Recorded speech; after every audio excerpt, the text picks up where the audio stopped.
और उस मानव के जीवन में ऐसे बहुत सारे क्रम होते हैं जिन क्रमों के कारणवश मनुष्य परमात्मा से दूर होता चले जाता है। मन दृढ़ी है, ऐसा नहीं कि मन दृढ़ी नहीं होता है। संसार में जितने मानव जन्मने हैं, जितने मानवों का जन्म होता है, जितने मनुष्य जन्म लेते हैं, उनको मन से भगवान दृढ़ी बनाकर भेजता है। पर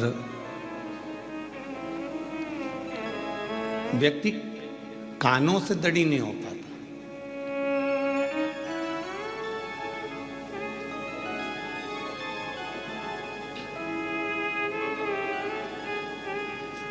केवल एक मन का दृढ़ी बन गया, पर श्रवण शक्ति से दृढ़ी नहीं बना, तो वो मन जब परमात्मा में लगाता है तो उसकी श्रवण शक्ति कहीं ना कहीं इधर उधर भटकती है और वो परमात्मा से फिर दूर हो जाता है।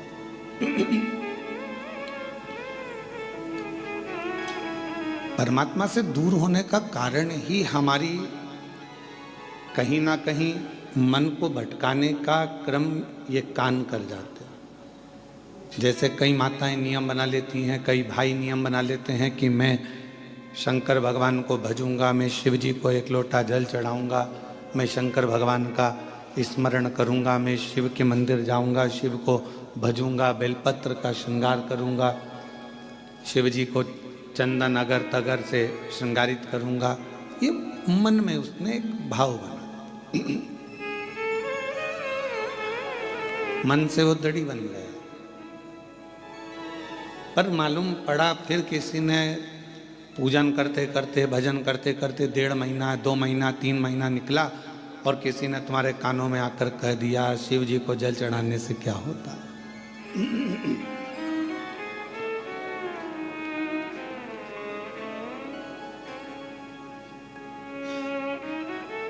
आप तो गलत संगत में पड़े हुए हो, गलत विचारों में पड़े हुए हो, गलत संगत में पड़े हुए हो, गलत भाव में पड़े हुए हो, तो शिव कैसे रीझेंगे। फिर कोई आया, किसी ने आके फिर कह दिया, फिर आके किसी ने आकर कह दिया कि ये तुम गलत करे इसलिए परमात्मा का भजन ना करो। कानों में शब्द पढ़ते जाते हैं और मन भटकता जाता है।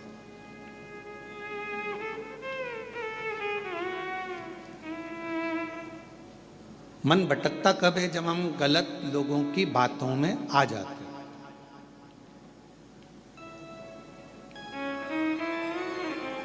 हम गलत विचारों में जब पढ़ने लगते हैं, गलत सोचने लगते हैं, गलत सुनने लगते हैं, गलत श्रवण करने लगते हैं, गलत सुनने लगते हैं, गलत लोगों की संगत में आकर, गलत लोगों के विचारों में आकर हम परमात्मा की शरणागति छोड़ देते हैं। भगवान का भजन, भगवान की भक्ति हम छोड़ देते। प्रभु मिलन में सुख है और प्रभु बिछड़न में दुख। जितना हम परमात्मा के करीब में जाते जाते हैं, उतना उतना हमारे जीवन में लोग कहते हैं हम भगवान का इतना भजन करते हैं, हम इतना स्मरण करते हैं, हम इतनी पूजन करते हैं, हम इतनी आराधना करते हैं, हम इतना मंत्र जाप करते हैं, नाम जाप करते हैं, उसके बाद भी हमारी जिंदगी में दुख क्यों आता है।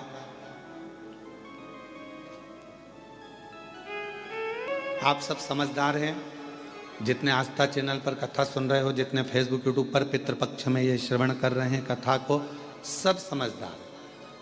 कपड़े को यदि साफ करना है तो उसमें सोडा डालना पड़ेगा, सर्फ डालना पड़ेगा, साबुन लगाना पड़ेगा और कपड़े को अच्छा जम जम के खंगालना पड़ेगा, निचोड़ना पड़ेगा। खंगालोगे, धोगे, पटकोगे, आड़ा टेढ़ा, साबुन, फिर गर्म पानी, फिर सोडा, फिर वापस सरफ और साबुन बार बार लगाओगे, पटकोगे, पछाड़ोगे, तब जाकर वो कपड़ा थोड़ा उज्जवल हो पाएगा। तो आप ये ना सोचें कि भगवान, हम भजन करते हैं, हम कीर्तन करते हैं, हम मंत्र जाप करते हैं, हम माला जाप करते हैं, हम पूजन करते हैं और भगवान हमको ही दुख क्यों दे रहा है। भगवान चाहता है कि तुझे इतना पवित्र कर दूंगा धो धो कर कि फिर संसार सागर में तेरा जन्म नहीं होगा, तू मेरा हो जाएगा और मैं तेरा हो जाऊंगा, तू मेरा हो जाएगा और मैं तेरा हो जाऊंगा, तू भटकेगा नहीं फिर। और मैंने तेरे ही भरोसे बाबा, तेरे ही भरोसे हवा बिच उड़ती जावांगी बाबा, डोर हत्तो कटी जावांगी भोले मैं तेरी पतंग शंभू में तेरी। इन दोनों की आवाज एक लेवल पे रखिए गाने वालों की। भोले मैं तेरी पतंग शंभू में तेरी पतंग हवा बिच उड़ती जावांगी बाबा, डोर हत्तो छड़ी घटी जावांगी भोले मैं तेरी पतंग। अर्थात परमात्मा यदि थोड़ा दुख दे, परमात्मा थोड़ी तकलीफ दे, परमात्मा थोड़ा कष्ट दे, परमात्मा अगर थोड़ी सी दुख दे रहा है, तकलीफ दे रहा है, कष्ट दे रहा है, तो आप भटको मत। आपको भटकने की जरूरत नहीं है, आपको कहीं इधर उधर भटकने की जरूरत नहीं है। परमात्मा ने अगर दुख दिया है तो वो आपको कहीं ना कहीं अपने करीब में लाना चाहता, अपने पास लेना चाहता। हम क्यों भटके? महाराज कश्यप ऋषि की एक कथा आती है।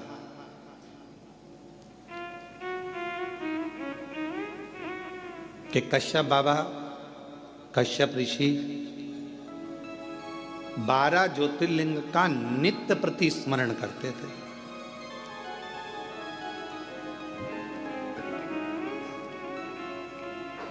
श्राद्ध पक्ष की कथा है, थोड़ा सावधानी से सुनिएगा। श्राद्ध पक्ष की कथा है, थोड़ा सावधानी पूर्वक स्मरण करिएगा और अपने जीवन में उतारने का प्रयास करिएगा। जितने भी आस्था चैनल पर सुन रहे हो, चाहे फेसबुक यूट्यूब पर सुन रहे हो, चाहे इस कथा के पंडाल में बैठकर सुन रहे हो, कश्यप बाबा 12 ज्योतिर्लिंग का स्मरण करते हैं।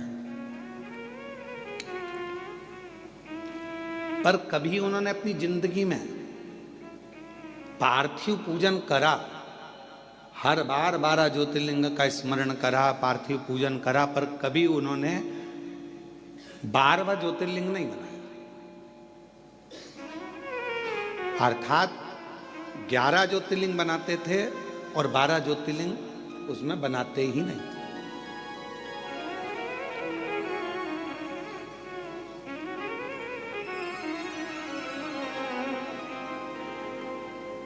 एक दिन देवऋषि नारद निकल कर जा रहे थे। अब आप लोग अगर 12 ज्योतिर्लिंग का पूजन कर रहे हो तो आप लोग कितने ज्योतिर्लिंग बनाओगे? जम के बोलो जरा। 12 बनाओगे ना। पार्थिव पूजन कर रहे हो तो 12 ज्योतिर्लिंग का निर्माण करोगे। पर कश्यप ऋषि 11 ज्योतिर्लिंग का निर्माण करते थे और 12वां ज्योतिर्लिंग नहीं बनाते थे।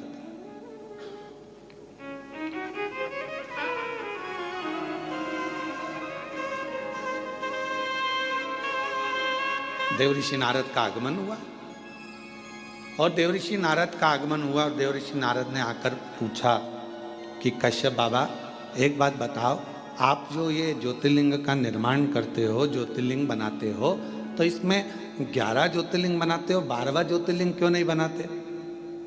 12वां ज्योतिर्लिंग निर्माण क्यों नहीं करते?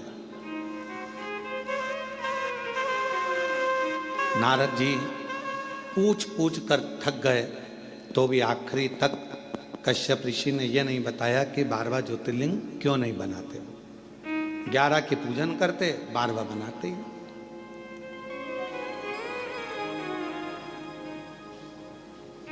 अब करके पास में ऐसी सूचना मिल गई कि कश्यप ऋषि 12 ज्योतिर्लिंग का पूजन करते, पर ज्योतिर्लिंग बनाते कितना है? जम के बोलो जरा, 11। और पूजन कितने ज्योतिर्लिंग की कर रहे हैं?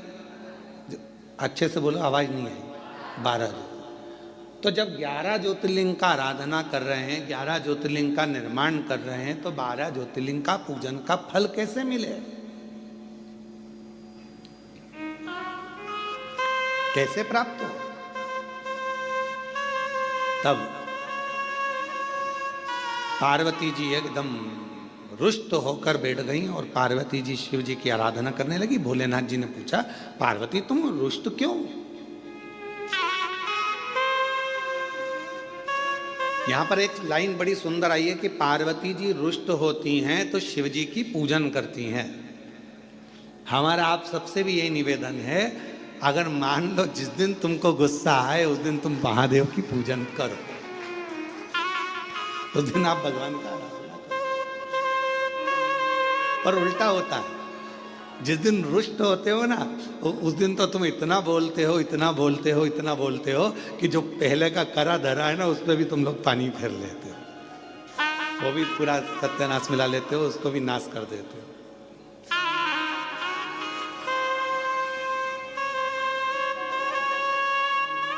पार्वती जी अगर थोड़ी सी रुष्ट हुई हैं, और माँ पार्वती जी अगर रुष्ट हुई हैं, तो वो शिव जी की आराधना कर रही है, शंकर जी की आराधना कर रही है।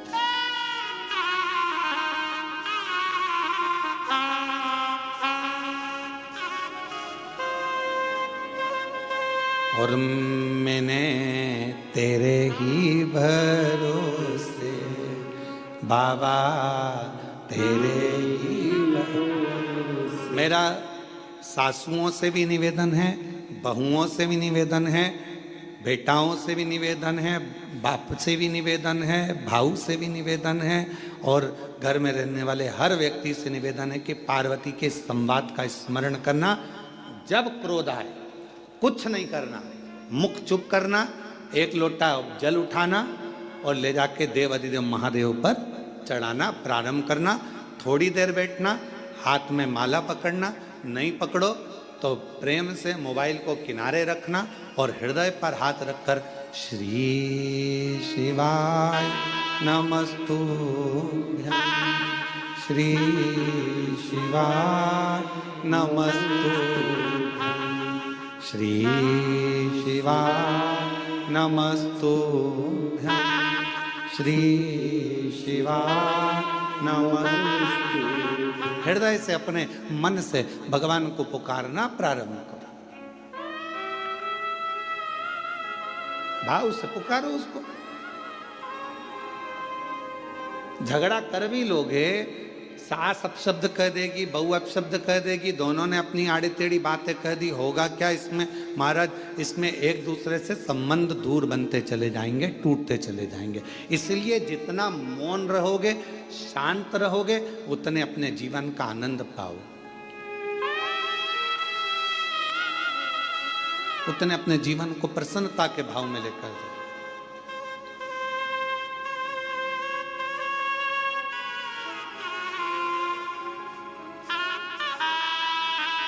रहीमन धागा प्रेम का,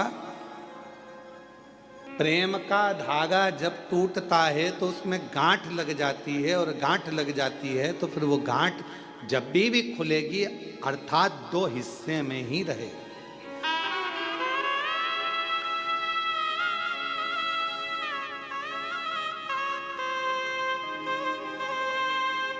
गन्ने का रस पिया है?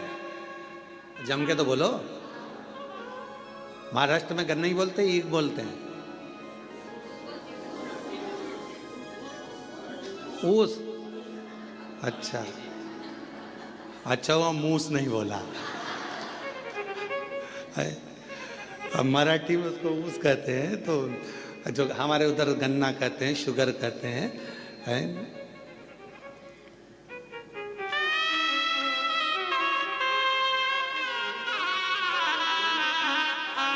जो गन्ना होता है उस गन्ने में थोड़ा थोड़ा दूर पे एक एक गांठ रहती है। गन्ने के पूरे भाग में मिठास होता है, पर जहां गांठ होती है ना उसकी, उसमें मिठास नहीं होता, उसमें रस नहीं होता।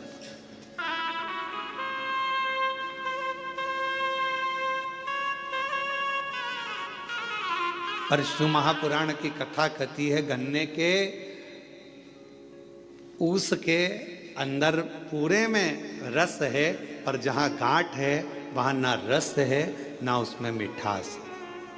पर एक बात याद रखो, जब कोई गन्ने के रस में बहुत डूब जाता है ना, तो उसको गांठ में भी रस आना प्रारंभ हो जाता है और उसमें भी उसको मिठासता नजर आना। और जितने आप बैठे और हम भी बैठे हैं, हमने भी बचपन में खूब गन्ना छिल छिल कर खाया, पर जो गठान का छिलका था उसको खाते थे, जब गन्ने के रस में इतने डूब जाते थे कि उस गांठ में भी रस आना चालू हो जाता है। और तुमने भी खाया होगा ये पक्का। ऐसा हो नहीं सकता कि तुमने गांठ छीली हो और उसको मुंह में नहीं लिया, उसमें रस मिला। तो कहा यदि परिवार में एक दूसरे को मिलकर चलना है और उसमें अगर रस आ रहा है, तो फिर एक निवेदन है, कभी विवाद की कभी द्वेष की अगर गांठ पड़ भी जाए तो उसको भुलाते हुए उस रस में डूबने का फिर प्रयास करना और उस गठान को, उस गांठ को एक साइड पटकने का प्रयास करना। एक साइड परमात्मा की भक्ति में डूबो, परमात्मा के भजन में डूबो, स्मरण में डूबो। पार्वती जी रुष्ट हो गई, भगवान शंकर की पूजन करने बैठ गए और कहते हैं जितनी रुष्टता में भगवान का भजन हो पाता है उतनी एकाग्रता जब रूठने के बाद, जब आप लड़ाई कर लेते हो एकदम, तुम देखना बहुत तेज सुनामी लहरें चली, बहुत तेज बारिश हुई, खूब तेज हवा चली, एकदम बवंडर मचा, और उसके बाद जो शांति होती है, इतनी शांति कि लगता है अभी थोड़ी देर पहले तो हमने देखा था कितना बवंडर था, इतना विवाद था, और अब एकदम शांति हो, एकदम शांति।